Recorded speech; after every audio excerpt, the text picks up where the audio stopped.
Olá pessoal, hoje nós vamos conversar sobre vitimologia, sobre o estudo do comportamento da vítima, só que de uma forma muito prática, para você refletir, falar com a sua família, saber se proteger.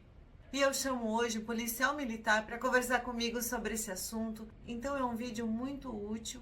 Espero que vocês gostem, curtam, se inscrevam, ajudem a gente a manter esse conteúdo que é pensado justamente para vocês, levarem para a vida de vocês no seu dia a dia. Assistam agora o vídeo e deixem seus comentários ao final.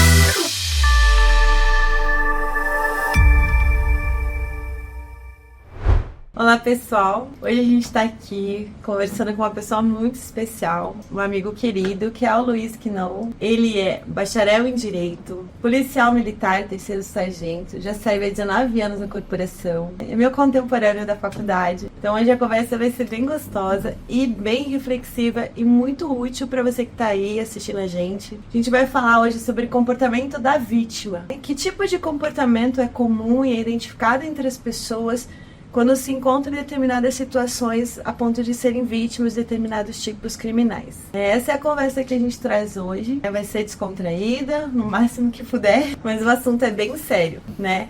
Então, vamos começar com... Vamos lá. ouvir você um pouquinho. Quero inicialmente agradecer o convite, né? Para mim é uma honra ser entrevistado por um profissional de elevado gabarito. Eu tenho o meu mais profundo respeito, né? Minha contemporânea de faculdade. E isso aí, espero que a gente consiga debater nesses minutos temas que são caros aí para toda a sociedade, né? Temas relevantes e que podem evitar que você seja a próxima vítima, né? Vítima em potencial. Exatamente. Bom, a gente entende assim, existe aquela vítima que está no lugar errado, na hora errada, aleatoriamente, e aquela se caracteriza como aquela vítima no conceito mais puro da palavra, né, da questão da ideia de ser vítima. Mas existem aquelas vítimas que são negligentes, né, que em muitas doutrinas, muitos estudiosos trazem esse termo, né, as vítimas que acabam propiciando, né, entrando numa seara, entrando num tipo de comportamento que leva elas a estarem mais suscetíveis a serem identificadas por um potencial agressor, mais suscetíveis de estarem vulneráveis no momento errado, na hora errada, no lugar errado. Então, assim, é aí que a gente queria trazer um pouco da tua experiência, não só dentro do teu estudo, né, como bacharel em Direito, mas também da tua experiência como policial, né, o que você vê no teu trabalho, né, o que você consegue trazer pra gente pensar realmente nessas situações. Como você disse, existe aquela vítima, que é a vítima ideal ali no caso, né, a vítima que ela não, o seu comportamento ela não gera nenhum risco em potencial ali de ser a vítima, né? Ela está no local errado, na hora errada, né? Mas existe aquela vítima realmente que ela é negligente, né? Então essa vítima ela acaba sendo uma vítima que ela induz o criminoso, né?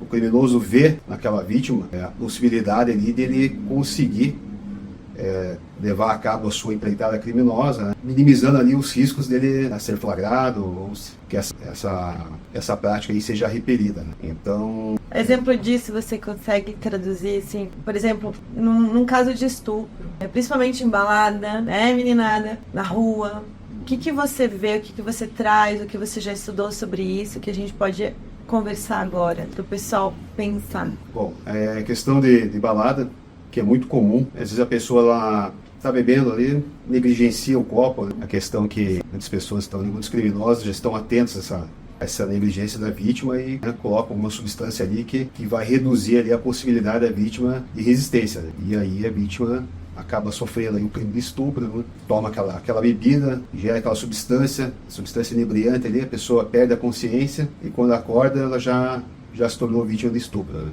Então, assim, parece uma obviedade isso aí, mas é algo que acontece de forma corriqueira. Né? Eu já atendi alguns casos aqui no escritório que começaram a partir daí. Né? De ter alguém desconhecido que conhece na balada, oferece um drink, daí a pouco oferece carona, durante a carona se sente mal, e aí chega nesse nível, né? De ser... A questão da carona também é algo bem importante de ressaltar, né? A pessoa ela deve afastar, né, de forma peremptória qualquer tipo de carona com desconhecido. Né? A gente vê até comumente aí a questão de aplicativos de transporte ali que muitas vezes não há uma escolha rígida daquele motorista. Né?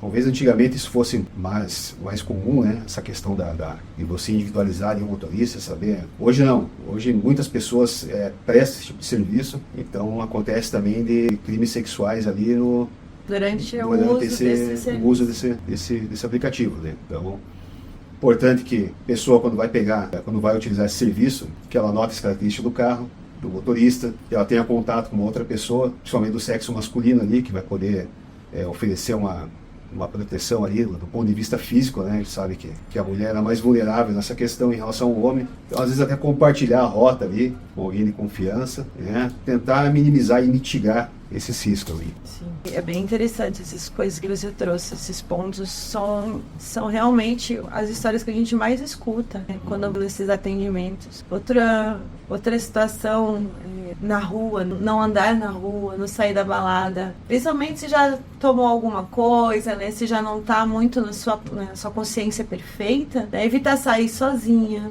né? Ou principalmente com coisas amostras como celulares, né? que chamem essa atenção. Sim.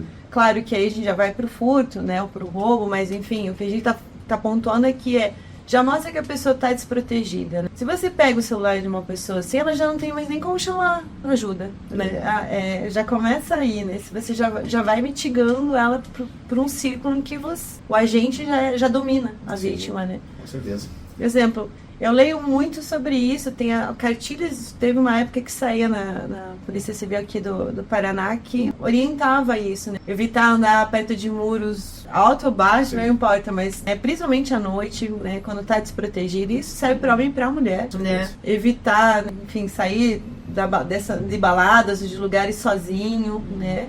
Nem fala em terreno baldio, né? Sim, jamais. Passar na frente de terreno baldio de noite é realmente pedir uma hora extra pro anjo da guarda. Tem que cuidar porque a gente não consegue identificar tudo que tem naquele espaço. Sim. E sempre pula uma surpresa, né?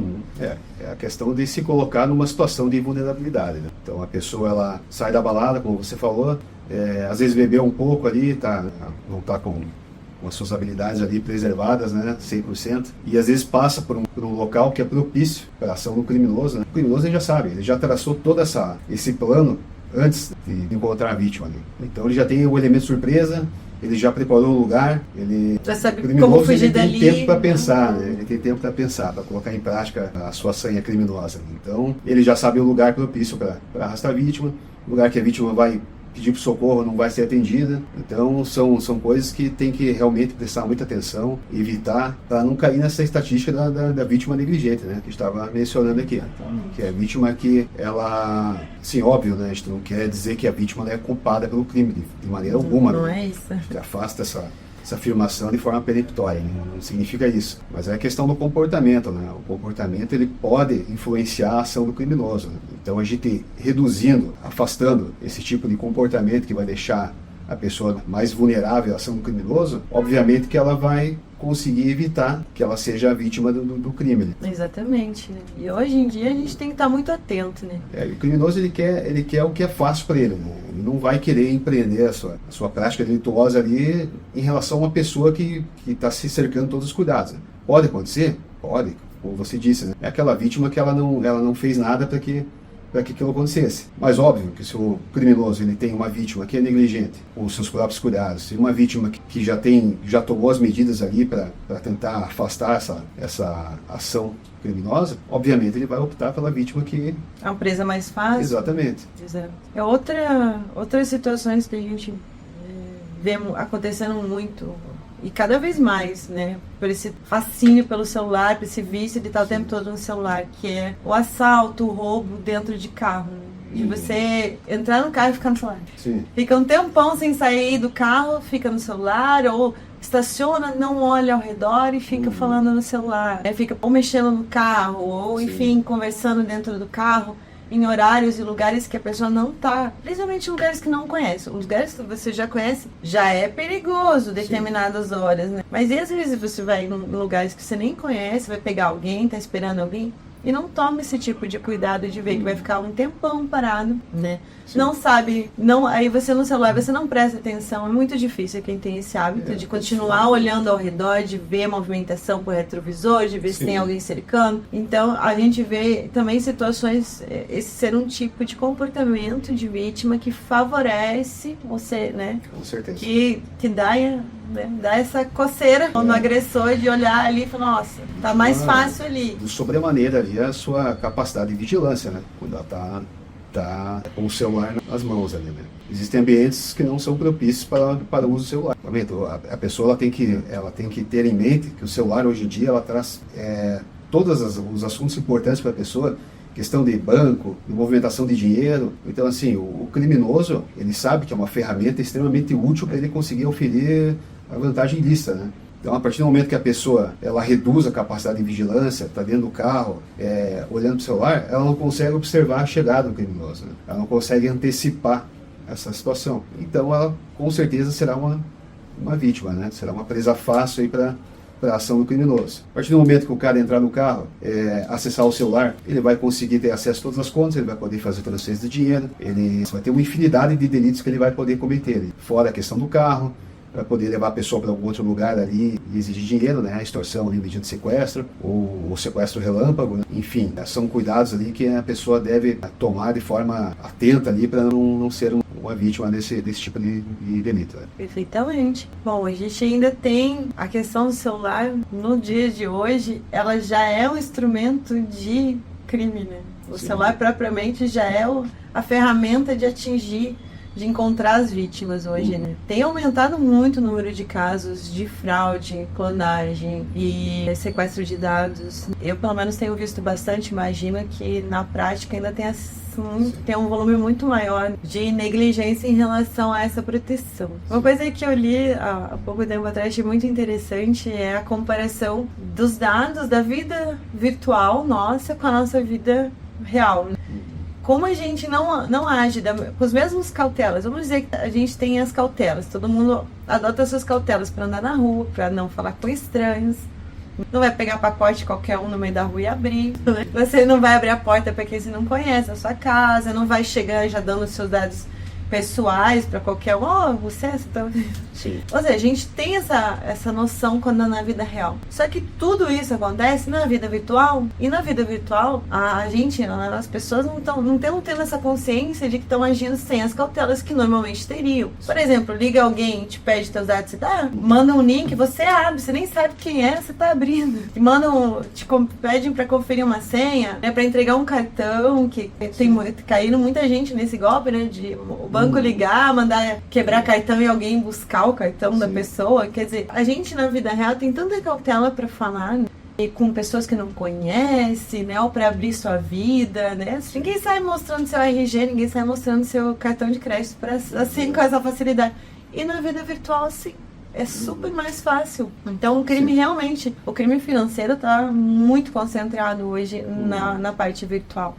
Com certeza. Então hoje o nível de vítimas virtuais está crescendo em índices muito acelerados, assim, né? Nem os bancos que têm, né, toda aquela estrutura para prever tudo isso, se proteger de tudo isso, ter um sistema, né, com portas fechadas para esse tipo de ataque, de golpe para os seus clientes, nem eles estão conseguindo acompanhar o nível de criatividade desses criminosos, né? Sim. A gente vê muitos casos de você tem interesse em comprar um carro, uma Ferrari, você passa o cadastro, você não consegue, eu não consigo, mas o criminoso consegue, ele pega os seus dados e ele consegue. É impressionante isso.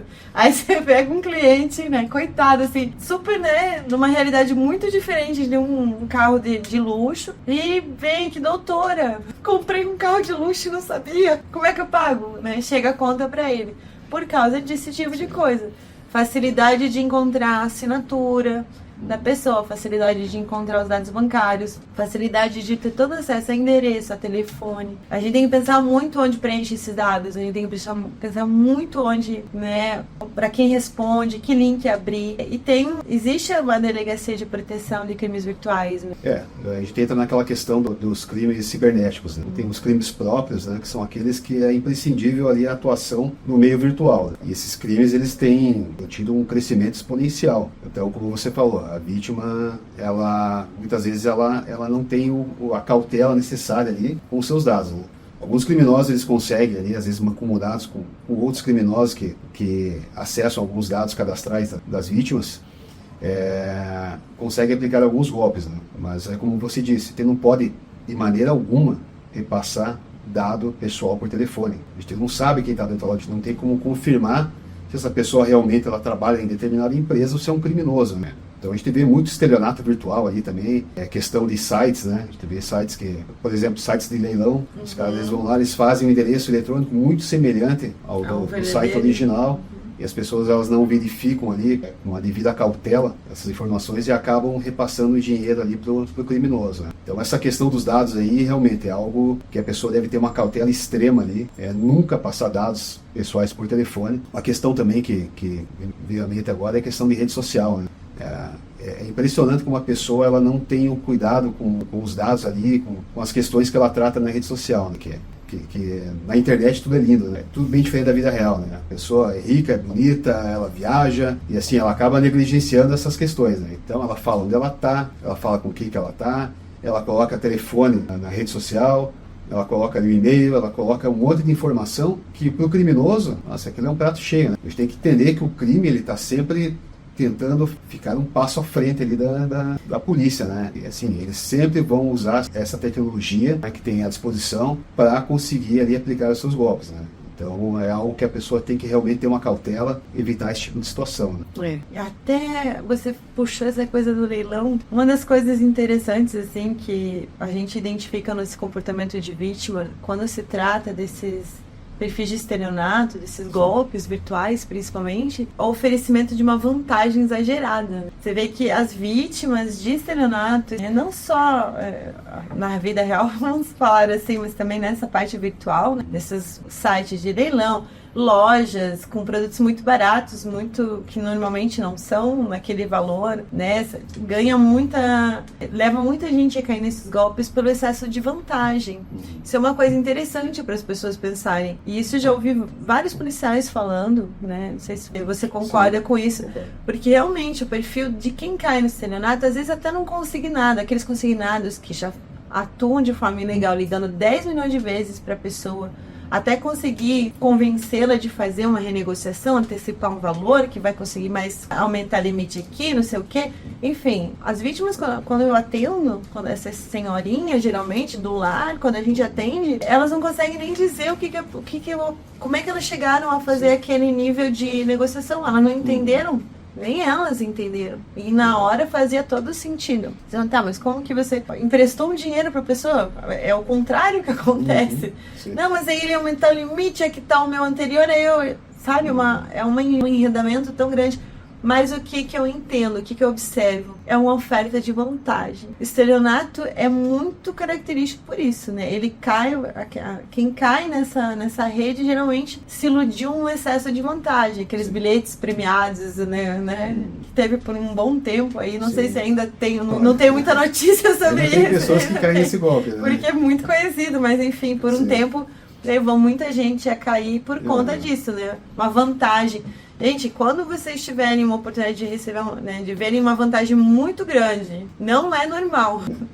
Questione o que vocês estão recebendo, quem está oferecendo, porque nada é gratuito. A gente tem muitas coisas que não fazem nem sentido estar no valor que estão por uma venda, e aí a pessoa, na ansiedade de querer aproveitar aquilo, cai rapidinho nesses golpes e depois não tem rastro na internet, não tem por onde ir, né, não consegue recuperar esse prejuízo. Isso é verdade. A questão do estelionato, o estelionato se consuma ali com o ardil do criminoso ali, né?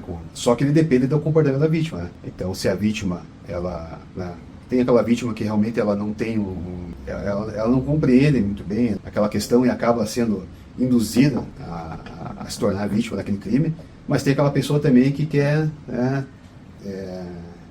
ter vantagem em relação àquilo que está sendo oferecido, né? Então, às vezes a vítima ela acaba pela própria torpeza ali sendo prejudicada, né? Então realmente tudo aquilo que for exagerado, for uma oferta que não se coadune com a realidade, obviamente que existe uma probabilidade muito grande de ser um crime, né? Então as pessoas também têm que tomar esse cuidado, ter essa cautela de não serem induzidas a erro por esses criminosos. E nem agir nessa impulsividade, né? Exatamente. Se você pensa um pouco, pergunta para alguém, já muda muito de figura. A gente tem que sempre verificar tudo aquilo que está sendo oferecido, reforçar essa questão de segurança ali daquilo que está sendo ofertado, né? Realmente ver se aquilo é fidedigno, se não é, você se cercar das cautelas. A partir do momento que você faz isso, você consegue antever ali o que está sendo oferecido e não se torna uma vítima desse tipo de crime, né?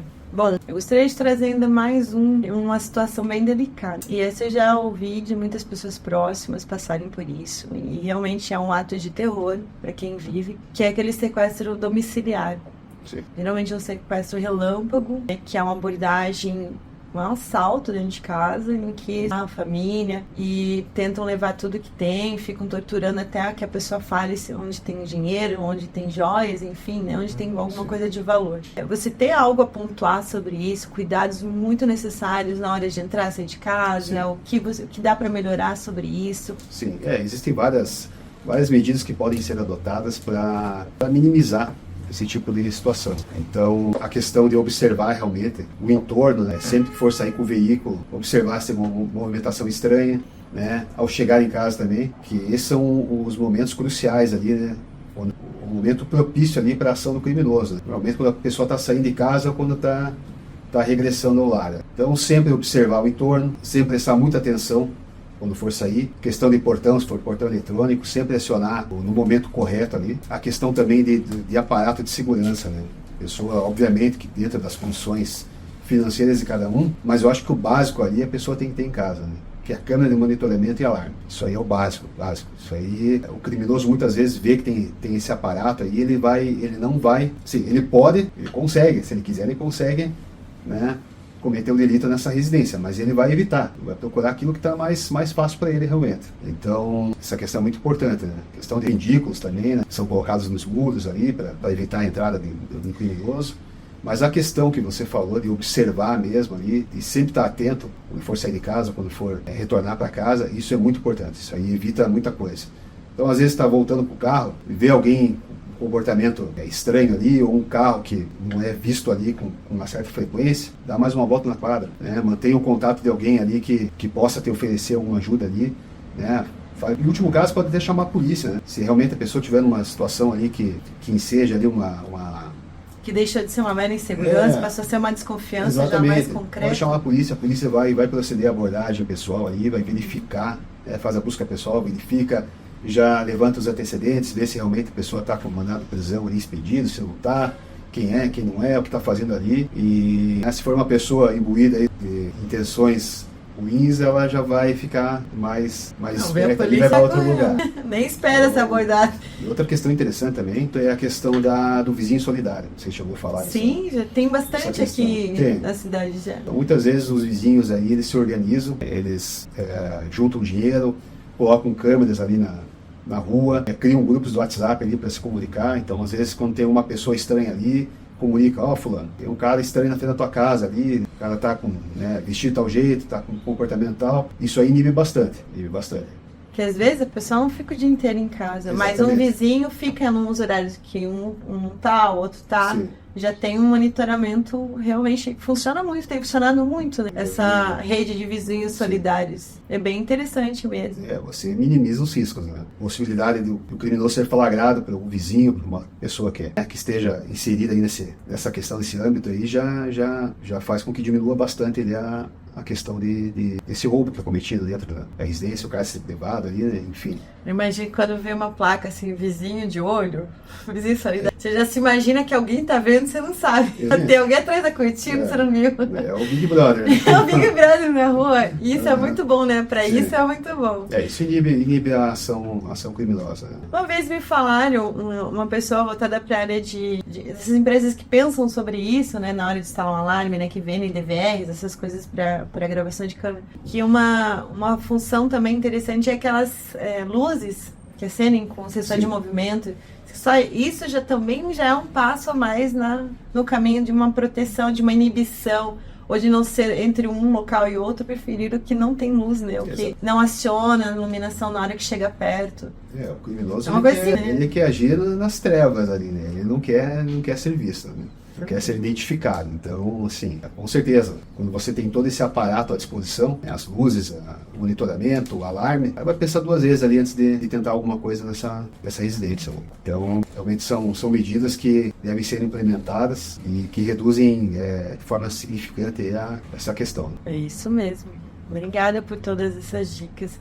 Eu deixei por último um assunto, ele parece não ser muito importante porque é um crime fake, desses fake news, mas ele tem deixado muita mãe e muito pai a ponto de ter um ataque de nervos e alguns ainda caindo no golpe, realmente transferindo valores e passando por essa situação de uma maneira ainda mais traumática, né? Porque geralmente nem tem de onde tirar, consegue, o pouco que tem ainda perde. Que são esses sequestros mentirosos, né? Que funcionam tudo por ligação, né? Porque já conseguiu os teus dados da tua família em algum lugar, né, gente? É importante pensar isso. Como é que eles sabem o teu nome, o nome da tua mãe? Como é que eles sabem o nome do teu irmão, do teu marido, do teu filho? Às vezes até o teu endereço. Exato. Então, assim, esses crimes, eles não sabem, eles nunca foram lá onde você mora, geralmente, né, Luiz? Eles só viram essas informações virtuais. Eles vão ligar, vão falar, né, que estão com um membro da família, vão ligar para um pai, vão ligar para uma mãe, ameaçando, fazendo todo aquele terror psicológico, é um terrorismo psicológico, uma possibilidade, uma capacidade de persuadir muito grande. A pessoa realmente entra naquele cenário que estão criando, aquela história que estão criando. Não pode ligar para o outro, senão vai morrer, né? Conversando sobre isso, né? Eu já ouvi falar que dá para tentar se acalmar na hora e tentar entender, para perguntar coisas pontuais sobre essa possível vítima, que desanimam essa continuidade, né? Que desanimam o agente ali a prosseguir naquele cenário para tentar tirar dinheiro. Você consegue trazer algum exemplo pra gente? Algumas indagações bem simples ali podem ser feitas pelo criminoso, né, que com certeza ele não vai ter a resposta. Então, conversar com o cara, perguntar com que roupa que a vítima tá vestida, por exemplo, se sabe, para ela falar o nome do animal de estimação, ou coisa nesse sentido, né? São informações que normalmente só a pessoa tem, só conhece. E assim, uma das coisas que são bem prático, assim, até parece uma platitude eu falar isso, mas assim, as pessoas caem, porque quando a pessoa recebe aquela ligação, o terror psicológico ali que eles fazem é tão grande ali que a vítima, ela não tem ela não consegue raciocinar direito, né? Então ela realmente acha que um membro da família realmente foi sequestrado e acaba cedendo às exigências dos criminosos, né? Então uma coisa muito simples é você ligar no local de trabalho da pessoa, ligar para a pessoa, aí você liga para a pessoa não atende, né? O celular tá, sei lá, acabou a bateria, alguma coisa assim, mas liga para o conhecido, liga para o local de trabalho e confirma essa informação. O criminoso vai falar assim: se você desligar, eu vou matar a pessoa, mas não vai. O modus operandi do criminoso que comete o sequestro ali não é esse, de matar a vítima. Ele quer o resgate, ele quer o dinheiro do resgate. Então, assim, no primeiro momento ele não vai tomar uma atitude drástica. Se ele realmente está com a pessoa, ele vai ligar novamente, vai confirmar uma informação, né? Sim. Então, assim, no primeiro momento... Esse imediatismo já sugere a farsa. Já, com certeza. Porque... qual que é o receio do criminoso? Exatamente esse. De você ligar e você confirmar a localização da pessoa e ver que realmente a pessoa não está em poder dos criminosos, né? Então eles já fazem eles fazem o emprego dessa pressão psicológica ali para a pessoa realmente falar: não, se eu desligar, ele vai matar membro da minha família aqui, né? Então a pessoa acaba não cercando dessa garantia, né?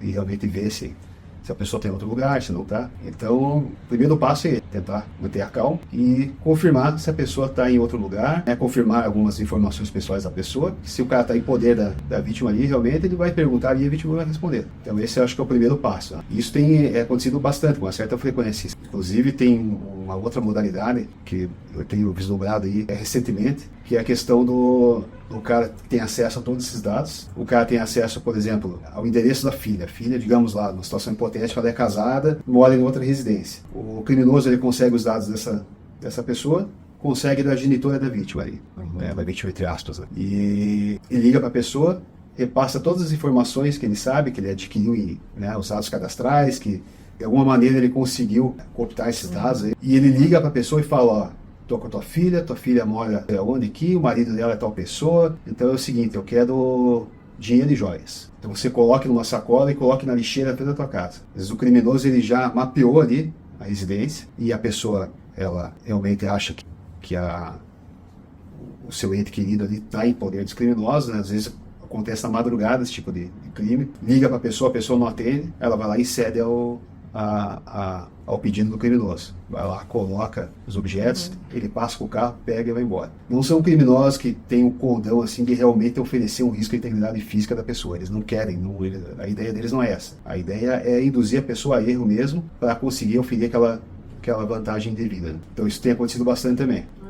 O que você vê hoje bastante na tua profissão aí que você queira compartilhar ou traga pra gente complementar aí, para podermos ir para um encerramento desse assunto que as pessoas precisem ouvir sobre o que mais leva hoje uma vítima a estar nessa posição. E eu nem trouxe hoje, caso falte aí, as pessoas perguntem, da Maria da Penha. Eu nem trouxe isso hoje porque a gente tem um vídeo inteiro falando de todas as condições que são negligenciadas dentro de casa, passadas por cima, para chegar no nível de lesão corporal grave ou até mesmo um homicídio. Então, quem está interessado nesse assunto pode pesquisar aí no nosso canal. Tem uma entrevista com a psicanalista Renata Schneider. A gente fala bastante coisas interessantes e como se proteger desse perfil de vítima também dentro de casa, né? Certo. Mas te dou a palavra aí. O que você, na tua experiência, tem visto muito nas ruas, na sociedade, que está levando muita gente a sofrer, a estar nessa condição de vítima e que talvez às vezes possa se cuidar de uma forma muito mais simples, às vezes até simples, né? Só ressaltar, né, antes de adentrar o bote aí, que a questão da vitimologia, né, é algo hoje em dia técnico, né? É uma ciência. É um dos objetos da criminologia. Então, a partir da pós-Segunda Guerra Mundial, a partir da década de 50, os estudos que foram implementados em relação à vítima são estudos sérios, estudos com teor científico, né? Então, assim, nada do que eu estou dizendo aqui é baseado unicamente no empirismo. Obviamente que pela minha atividade a gente vê com frequência esse tipo de coisa. Mas, assim, pessoas muito competentes já se debruçaram em relação ao tema e já chegaram a algumas conclusões que eu, no meu serviço preventivo ostensivo, acabo ratificando, né? Confirmando. Então, assim, a questão da violência doméstica você falou, né? De uma maneira bem rápida, assim. Acontece muito a questão da heterovitimização, né? Que às vezes a vítima ela se recrimina, né? Se autorrecrimina e acaba trazendo para ela uma culpa que nunca foi dela. E isso acaba influenciando ali a ação do agressor, né? A vítima acaba se colocando num papel que não lhe pertence, né? Achando que de alguma maneira ela é culpada por sofrer aquele tipo de violência. Nunca, de jeito nenhum. Exatamente. O recado que eu dou para as mulheres é o seguinte: a partir da primeira agressão, seja ela verbal, física, psicológica, largue esse cara. Entendeu? A tendência é só aumentar. Exatamente. Né? Isso é uma coisa que a gente bateu muito nessa tecla quando a gente conversou com essa profissional que é a Renata. Justamente isso, da permissão para o próximo passo. Da permissão para o próximo passo. Nessa negociação interna que a vítima faz, se colocando a culpada sou eu, né? Sim. Eu mereço, eu tenho que aguentar. Ontem ele estava legal, hoje que ele não está muito. Ficar negociando essa situação e dar abertura para uma próxima e para uma próxima, que vai tendendo a piorar até uma hora que não... ela vai acontecer. Com certeza ela vai chegar num ponto ali mais drástico, ali, numa violência física mais severa ou a própria morte, né? Então, hoje em dia a gente tem a Delegacia da Mulher, né, a Casa da Mulher Brasileira, então tem todo o aparato ali da questão do atendimento da Polícia Judiciária, a questão do encaminhamento para os órgãos do Judiciário, então tem um aparato grande, assim, sabe? Tem a questão também de se afastar aquela vitimização secundária, né, que aquela vitimização que é causada pelos órgãos de justiça criminal. Então, hoje em dia, várias medidas são adotadas para evitar esse tipo de situação, né? Para a vítima não sofrer, além daquela vitimização primária, né, de sofrer o impacto direto do crime, ela sofrer ali com a demora, com a insalubridade, com aquela questão de ficar perguntando para a vítima assuntos ali que não são interessantes de uma maneira frequente. Então, isso aí, os órgãos policiais já estão evoluindo, já estão conforme a doutrina, conforme apregou a doutrina e já estão se cercando de todo o aparato ali para evitar esse tipo de situação. Então existe um núcleo ali que dá esse suporte para a mulher. Em qualquer caso de violência aí, ela pode procurar, fica ali na João Alberto, inclusive, no Cabral. Aqui a gente está falando em Curitiba, que tem bastante estrutura nessa parte. Sim. Curitiba evoluiu bastante, né? O Paraná, eu acho que como um todo, nessa parte foi muito bem pensado, né? Eu não atuo na parte criminal tanto assim em outros estados, né? Mas concentrando aqui no Paraná. Então, realmente eu vejo que caminhou bastante, teve uma evolução no atendimento, teve uma evolução na questão, como você falou, evitar constranger nos depoimentos, nas acariações, esse tipo de procedimentos. Sim. Que um tempo atrás eram muito constrangedores a mulher passar. Inclusive, hoje é crime, né? A abuso de autoridade, que foi editada em 2019, ela já prevê essa figura típica, né? Então essa é a evolução, né? A gente está caminhando para que isso seja cada vez mais fácil de a mulher identificar e para correr atrás de se proteger, de denunciar, né? De tomar todas as cautelas sem as preocupações secundárias. Né? Sim. Eu fiz esse parênteses todo, mas respondendo o que você tinha questionado ali. Então basicamente a gente tratou ali dos assuntos ali, de todas as questões que a vítima ela deve evitar ou que deve proceder ali para afastar a prática criminosa. Né? Então a questão de, por exemplo, que eu posso acrescentar ali, aquela pessoa que recebe e-mails, né? E-mails de bancos. Às vezes a pessoa nem tem conta naquele banco ali e ela abre e-mail. Aquele e-mail ali pode conter um código malicioso que pode instalar alguma vulnerabilidade no computador da pessoa, no telefone celular. E aqui o que a gente está falando, né? Telefone hoje em dia você tem tudo no telefone. Você movimenta dinheiro, você faz um monte de coisa. Então, assim, esse é um tipo de atitude que tem que ser evitada, né? Sim. A questão também lá que comentou de fornecer os dados, né? Se não fornece dados para quem a gente não conhece, dados pessoais. Então, a questão do aparato de segurança na residência. As pessoas também têm que entender o seguinte, a polícia ela não é onipresente, né? Então, se a pessoa não tomar cuidado, ela negligenciar os cuidados pessoais dela, com certeza ela vai ser uma vítima em potencial. E ela vai ser uma futura vítima da ação dos criminosos. Então a gente sempre tem que estar esperto ali com a situação de pessoas estranhas, veículos estranhos, começar a adotar essa postura de observar, né? E assim, tá na rua, você não pode negligenciar a tua segurança. Não pode ficar em celular, anda no centro ali, né? O local ali onde tem usuário de droga, a pessoa vai lá, saca o celular e fica falando.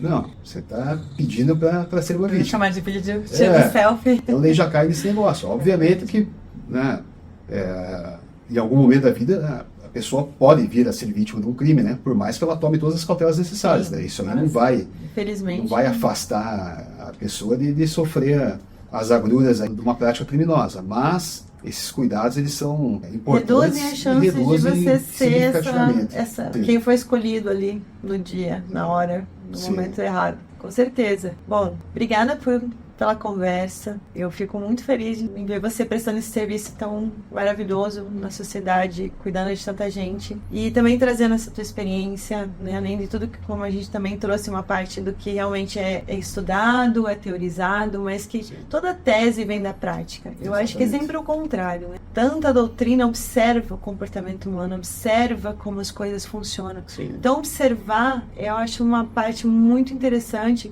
pra gente evoluir. Quando a gente observa, e nós estamos numa sociedade que ela realmente está tendendo para uma vida virtual, que a gente não tem maturidade ainda para estar convivendo, né, nesses espaços digitais, virtuais, né, e está abrindo uma seara em que é difícil o alcance de uma proteção policial. Como você protege um celular de ser clonado? Você tem que conscientizar as pessoas para que não se tornem potenciais vítimas. Sim. Tem muitas matérias, tem muita gente falando sobre isso por aí, mas na prática ainda tem um aceleramento muito grande de crimes na área virtual.